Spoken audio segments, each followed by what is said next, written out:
Welcome back, everybody. This is AVCHD here doing a special behind-the-scenes video episode of Growing for Freedom. And in today's video episode, guys, we're going to talk about some new purchases we made and also talk about some video projects that are coming up right around the corner. In fact, I'm going to probably start shooting one of them here in the next few days or so. Oh, excuse me, guys. But without any further ado, guys, let's just dive right into what we're going to talk about today. So, obviously, guys, for all you guys that saw the last video update that we were talking about cameras, this here is my Canon Rebel T4i. And this is the camera that we've been using primarily for all the time-lapse stuff over the last few days we've been doing.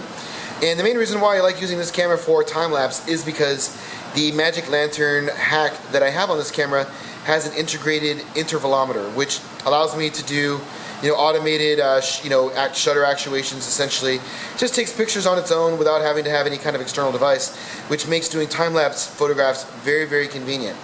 But I am going to be starting a new time-lapse project in which we're going to be basically time-lapsing the entire grow coming up after the Blue Dream grow. So right now, obviously, we've got Blue Dream running in our 4K Epic right upstairs, but we are going to be doing an SFVOG grow right after that one, and I would like to time-lapse not only the entire flowering run, but also all of the veg as well, which means that if we do commit to this project, we're going to be taking this camera out of commission for up to or maybe even more than 3 months, which is going to be a problem because during that time span we're also going to be filming the up-and-coming Grower's Guide to Commercial Production Cloning movie. So that made it somewhat of a requirement for me to get a new camera rig, which takes us over to the new rig that we just picked up today, which is the Sony Alpha NEX6. And this is really a terrific camera, guys. And for all you guys that are really serious about doing video production and want to get off, to a really fast start with an excellent camera, and you want to get the, the real cinematic look that you really just kind of can't get with, with the camera such as the one I'm using now, which is the Lumix FZ200, then this is probably something that you want to take a look at, take a very serious look at. One thing that I love about this camera is not only does it have more shooting modes than what the T4i has, it does 60 frames per second, full progressive, as well as 30 and 24, I believe. Although I think only 24 and 60 are in AVCHD. But this also has the fucking just awesome focus peaking system, which is something that I really wanted, and that you can really only get with the Sony. In fact, to get anything like it, as an add-on, from an external monitor or whatever, it costs you like a few $1,000s just to get that one feature that comes built in with the Sony cameras. So, with that being said, and given the fact that you can control just about everything, full ISO, iris, and shutter speed during recording, it really did make a lot of sense to go with this rig as my, primary shooter. Now, the benefits of running an NEX, E-mount system do not stop there. One thing to understand is that this is a mirrorless camera. It's a lot different than the Canon Rebel T4i, which is a true SLR. So, to understand what the fuck is actually going on, understand that with an SLR, guys, the light comes in through the front of the lens, then makes its way to a mirror, which is housed at roughly a 45 or maybe even exactly a 45-degree angle, which sends the light up through a phase detection autofocus sensor, where the light then hits a prism and then is then spun back around out through the optical viewfinder at the back of the camera. And why am I telling you all this? Well, for still shooting, that's really great because it gives you the ability to use phase detect autofocus, which is a very, very fast, very accurate form of autofocus. But for video, especially when you're shooting mostly in manual focus, all that's going to do is just get in the way of your sensor and add a lot of extra bulk to the camera. And it actually kind of ended up working against me because I recently picked up my defocus lever. This is basically the zoom lever. You can see it's on the right-hand side, but I could not use it as an iris controller with my Canon Rebel T4i because the iris gear is kept all the way back and the grip on the right hand side will actually get in the way of the rocker arm, and that's really fucking lame, considering this rocker arm piece is about $175, and even though it's not necessarily intended to be used as an iris controller per se, it should definitely work for this purpose, but the SLR being too bulky, it didn't really work out that way. But the good thing is, guys, is that with the Sony NEX, this is a mirrorless system. You can see it's a much thinner camera, and because of the fact that it is a thinner camera and it can be adapted to be used with any other kind of lens, more or less, used with the adapter, it actually projects the Rokinon Canon mount just forward enough for me to run my zoom lever and that is just fantastic. So obviously you get a lot of versatility, guys, with the NEX system, being able to adapt Canon lenses, Nikon lenses, any kind of lenses pretty much to this system.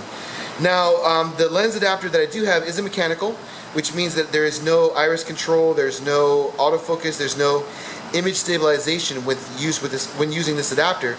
But because my lenses are mostly fully mechanical anyways, it does not matter. But there is another adapter out there from a company called Metabones called the Speed Booster, which is an adapter, but it is also an inverse teleconverter, which will actually focus down all the light coming from a full frame lens onto an APS-C sensor, which is not only going to give you an f-stop boost, brightening up your lens, but is also going to give you the same aspect ratio and similar depth of field behavior of a full frame lens, but on an APS-C style sensor, which is just fantastic, guys. That's going to be really exciting to take a look at that. Now, it is an expensive adapter at about $600. It's only $50 shy of the price of the body itself, but it's going to give me that the inverse teleconversion with full frame behavior, and it's also going to give me iris control, fully electronic iris control, autofocus, and image stabilization. So it is worth it, guys, at $600, and that's a lot of versatility. And you can see that we've already transferred the follow focus system as well as the matte box over to this camera rig, and we've set up a whole new JAG 35 mount with it.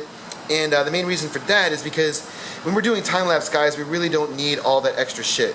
I found that doing time-lapse, it's best to use the widest lens possible, which in this case is the 14mm T3.1, and you generally will stop down your lens to get just about everything that you can that is in frame, in focus, for the purpose of the time-lapse. It makes it look a lot better.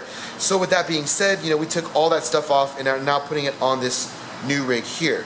The only thing that I ended up losing by going with this new camera body is the Z-Finder Pro. And that did somewhat piss me off, but it is understandable. That Z-Finder is designed to be used with the more bulky bodies of the, the 1DX or, 5D Mark III, or in this case, the Rebel T4i. Not really designed to be pressed up against a very slender body that's offered here from the Sony NEX system. So in order for me to use that thing, I'm going to have to get the EVF, the external EVF, and then I connect that 2.5 magnifier onto that. But it will give me even more versatility because I can mount that EVF anywhere, or use the really nice screen that is on the back of the camera body itself. And I really didn't find it useful to really have that thing on this thing for the purposes of time lapse, because it's actually more useful to use the default fully articulating screen offered on the Canon Rebel T4i.